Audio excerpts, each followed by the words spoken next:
I am so excited for this, guys. Collaborating is one of my favorite things, and we have the wonderful Julia Blackwell here to help us out using the Moball Roller in some of the best ways possible to take care of our body. Julia, tell us what you do.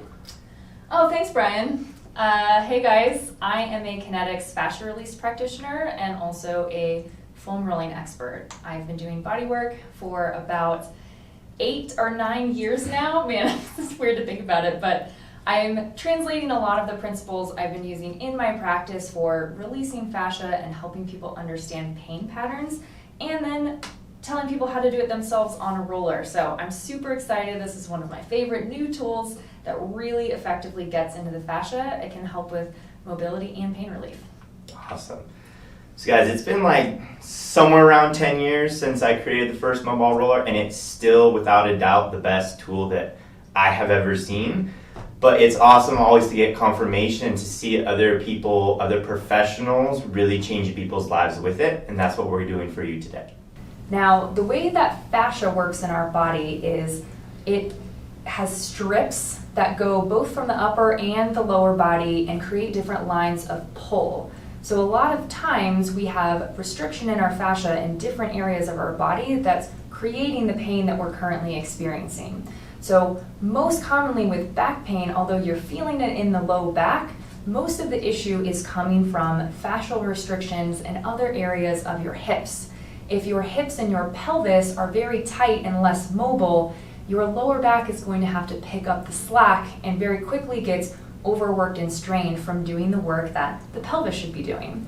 So we're going to be focusing today on very specific areas that help alleviate low back pain without actually going to the low back at all. So stick with us, it's going to be fun. We're going to do some quad, adductor, and some TFL release. I'm really excited for you guys to check in with yourself after this and see how much your low back pain goes down. All right, so we're going to start up in the quad hip flexor area with a little bit of overlap towards the IT band. This little oval circle right here can become very restricted if you spend a lot of time sitting especially, so we want to open this up as much as possible. I'm going to recommend you put about 1 inch in between both of the balls, so we're covering a little bit more distance, but you can also put them directly next to each other. It depends on your body and what feels good. So we're going to lay down on one quad at a time, and we want one of the balls up here in the front of the hip flexor, and the other ball is going to be more to the outside of our leg, right where we're almost getting into the IT band. So yes, that's perfect. And then you're going to lay your weight down on it. You can hold yourself up like you're doing a plank, and the opposite leg is simply resting beside you. We want to put as much weight into this side as possible without going past a 6 out of 10 on the intensity scale. If it is up in the 8 or 9 range, our body's going to be really stressed and upregulated, and it's going to be a lot more of a challenge for change to happen in the fascia. We want our body to feel safe so that things can change quickly. So once you have this position, you can take weight off, right, if it's too intense with your upper body, or lean into the opposite leg. Otherwise, from here, we're going to bend at the knee and pull your heel back till we get to about 90 degrees. Once you're here, we're going to rock the heel a little bit side to side like this.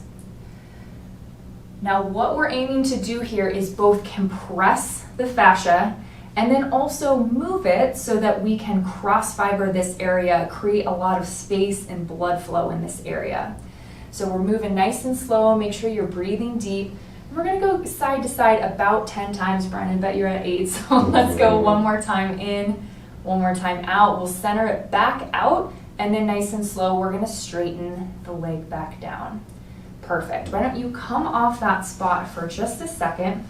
We're gonna give that 5 seconds, 5 to 10 seconds, simply to give yourself a break, let the blood flow come back. We're getting lots of hydration to that area as well.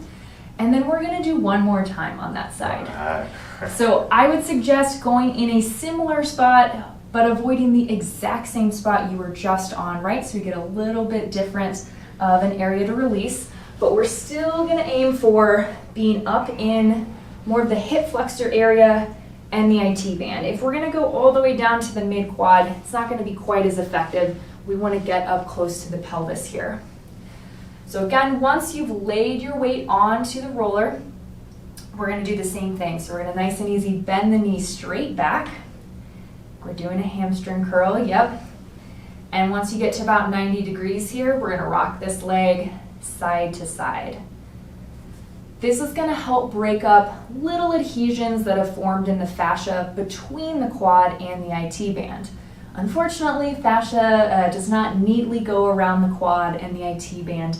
It's a three-dimensional matrix of all of this tissue, and it often can get stuck in between muscles and create some density and some congestion in these junction areas. So by going side to side, we're helping break up those adhesions and loosen up everything in your pelvis. So how about we go one more time each way. We'll center it out, and then nice and slow, we straighten back down, and you can come off that spot. Again, I always recommend giving yourself at least 5 to 10 seconds between times that you're compressing your tissue. And then after this, you can switch to the other side. The next area we're gonna focus on is the adductor.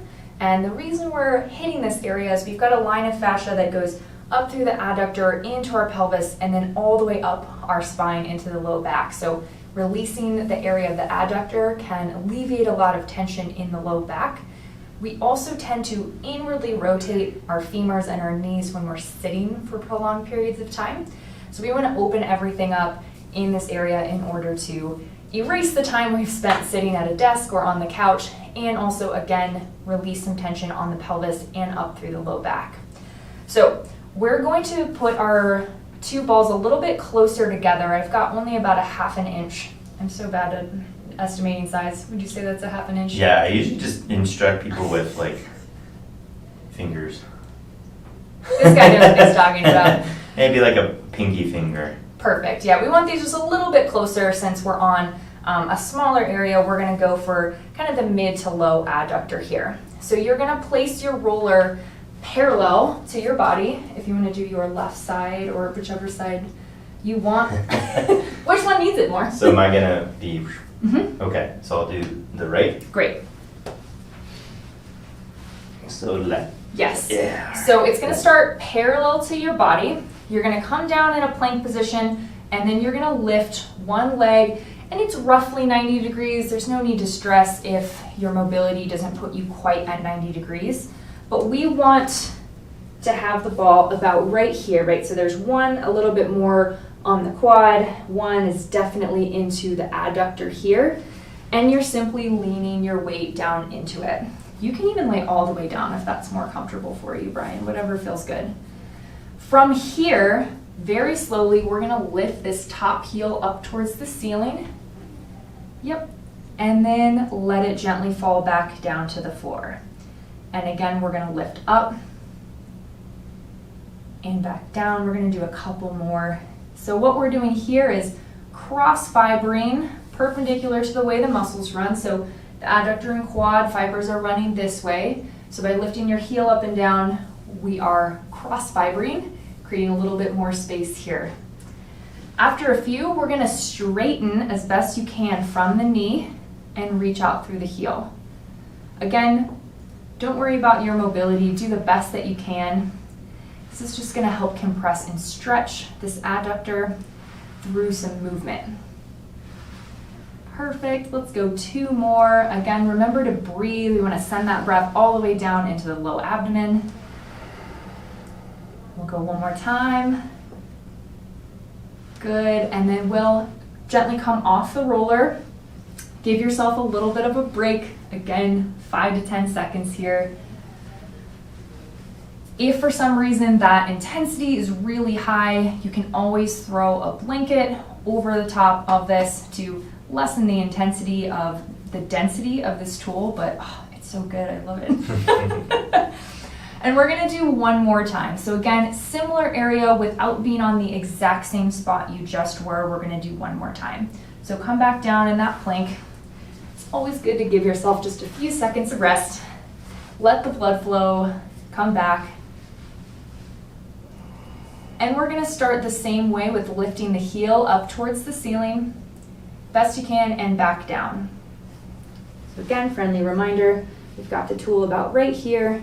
So when your heel comes up, we're inching into the quad a little bit more, and as you come down, we're compressing the adductor. Again, breaking up a really common junction point where fascia can get really congested in your body because of overlapping tissue here. That's so good. Let's do one more. Coming up. And then from here, we're gonna slowly straighten out the knee like you're doing a leg extension, reaching gently through the heel and bending back.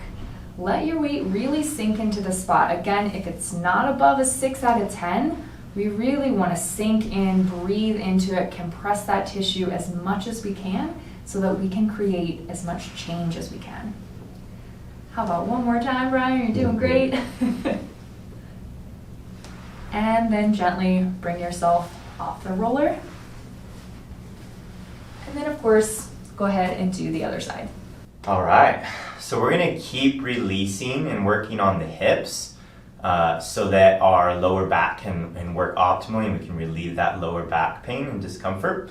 And this is gonna really highlight one of my favorite things about collaborating with experts who have different expertise or background than me, because I'm coming from a coaching, training point of view, and you're coming from your body work expertise, and it's really cool to see how the different techniques kind of mesh and they can complement each other, and I think this is going to be a really good example of that. So what we're going to do now is we're going to just kind of cover the rim below, the rim of the hips. And we're going to get two really important areas. We're going to get the TFL, which is kind of a muscle. It turns into your IT band, or it highly connects to your IT band, but it's kind of where your hand would go into your pocket. And then we're actually going to get into some of the glute muscles around the back. So for this one, we're going to isolate one ball in the Moball Roller, get the other one kind of out of the way. So one ball is right at the end. And you want to position yourself so that initially you can have just a little bit of weight right where your hand, or I would say a little above where your hand would go into your pocket. So if you can see me, if you have weird pockets, just use me as a reference, but most people, their hand's going to go into their pocket just like that. So Julia's going to kind of get down like she's going to do some sort of plank, and it really doesn't have to be perfect at first. What we want to avoid is the bony parts of the hips. We definitely want to be below the bony crest of the hips. And you want to be, the one thing we do want to be careful of is if you ever feel a strong pulse, like the pulse, like blood running through your veins, you want to move off that area. There are some major blood vessels in this area.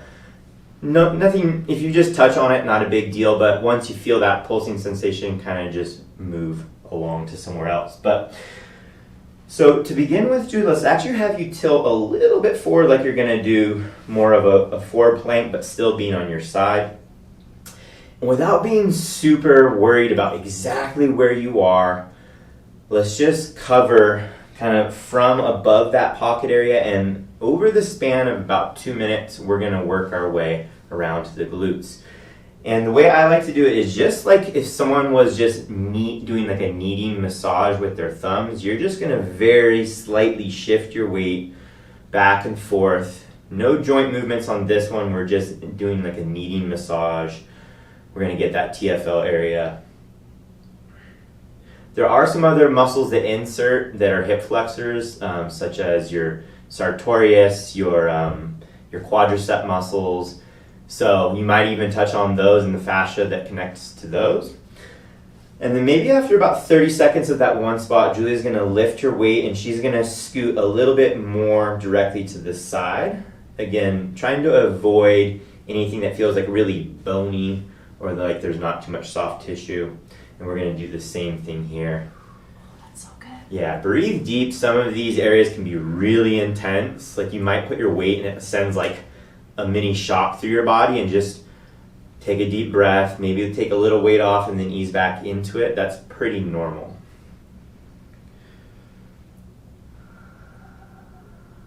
Beautiful. So again, about 30 seconds. You can go a little bit longer if you would like. And then we're gonna just do one more adjustment, but you're welcome to do 4 or 5 adjustments on your own.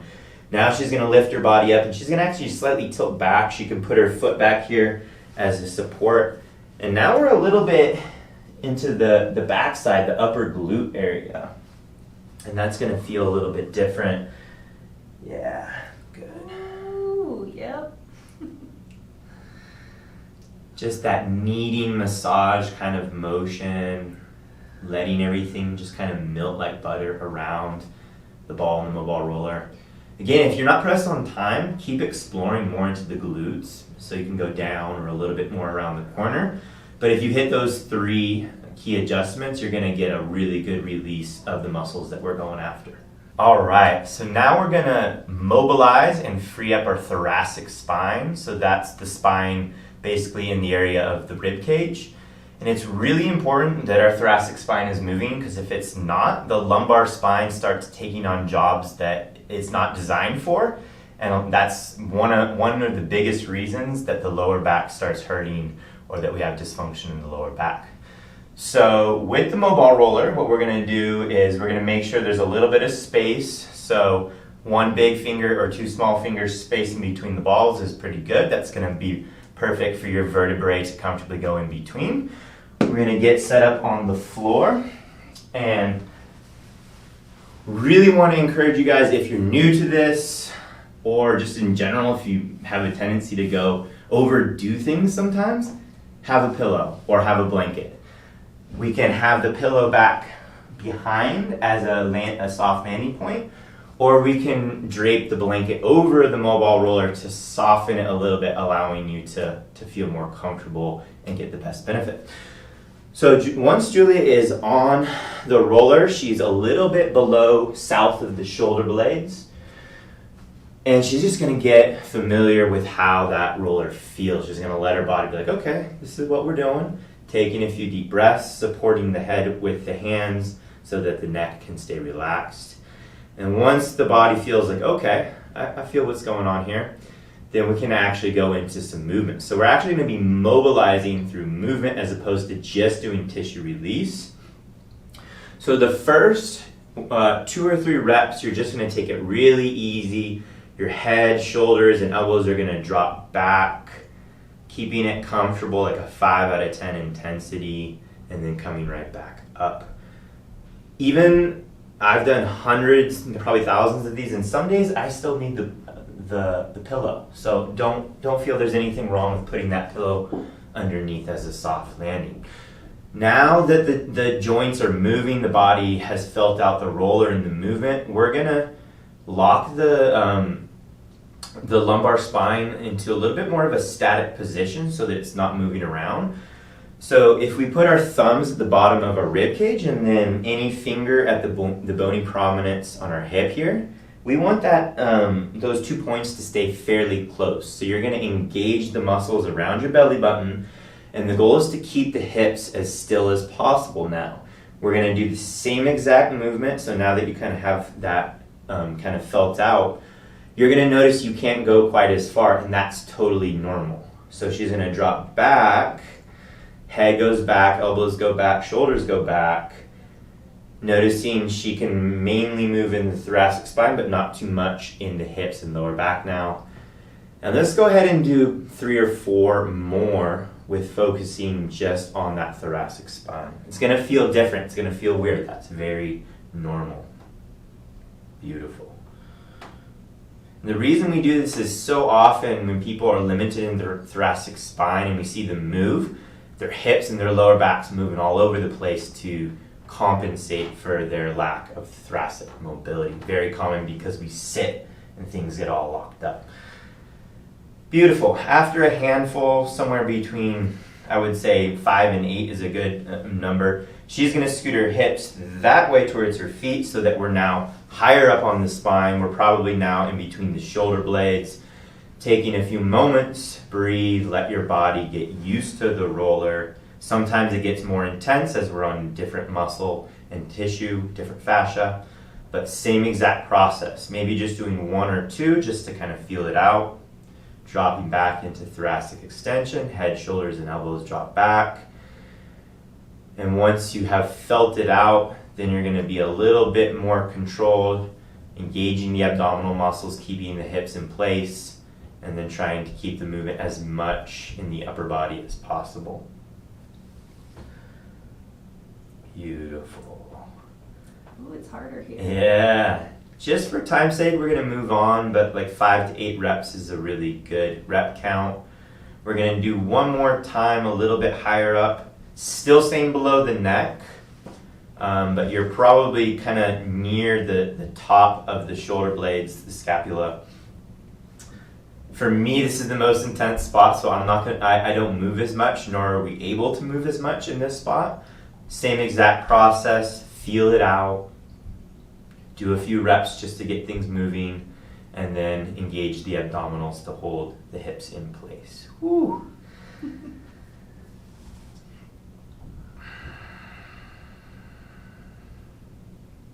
So I will say, having coached this hundreds of times, a lot of people have a tendency to either move too fast or tense their body up way too much. So those are the two things to really look out for. When in doubt, slow it down, breathe, get in a position and a movement that's more comfortable.